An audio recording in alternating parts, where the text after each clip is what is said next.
রিকশা চালকদের লাইসেন্স দেয়া না হলে ব্রাহ্মণবাড়িয়া পৌরসভা ঘেরাও সহ কঠোর কর্মসূচির হুঁশিয়ারি। আহসানুল হক নয়ন, ব্রাহ্মণবাড়িয়া থেকে বিস্তারিত প্রতিবেদনে।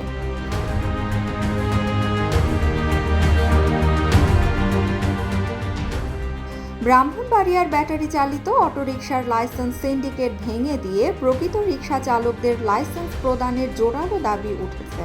শনিবার বিকেলে জাতীয় বীর আব্দুল কুদ্দুস মাখন মুক্ত মঞ্চে ব্রাহ্মণবাড়িয়া রিকশা ও রিকশা ভ্যান শ্রমিক ইউনিয়নের প্রতিষ্ঠা বার্ষিকী ও বার্ষিক সাধারণ সভা থেকে এ দাবি জানানো হয়।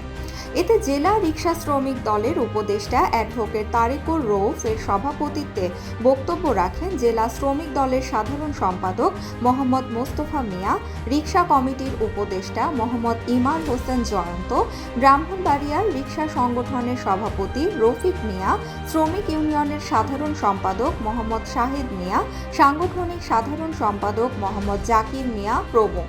এ সময় বক্তারা বলেন, ব্রাহ্মণবাড়িয়ায় বিগত সময়ের পৌরসভা থেকে ব্যাটারি চালিত অটোরিকশার লাইসেন্স দেয়া হয়েছে, তাতে যথাযথ নিয়ম অনুসরণ করা হয়নি, বরং সিন্ডিকেট করে পছন্দের ও দলীয় ব্যক্তিদের নামে লাইসেন্স দেয়া হয়েছে, যার ফলে প্রকৃত রিকশা ও ভ্যান শ্রমিকরা বঞ্চিত। তবে শ্রমিকরা এখন জেগে উঠেছে, তাই ব্যাটারি চালিত অটোরিকশার সকল লাইসেন্স সিন্ডিকেট ভেঙে দিয়ে প্রকৃত রিকশা চালকদের লাইসেন্স প্রদান করতে হবে।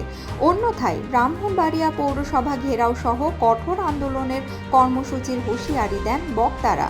সভায় ব্রাহ্মণবাড়িয়া শহরের বিপুল সংখ্যক রিকশা চালক ও রিকশা ভ্যান শ্রমিক ইউনিয়নের নেতাকর্মীরা উপস্থিত ছিলেন।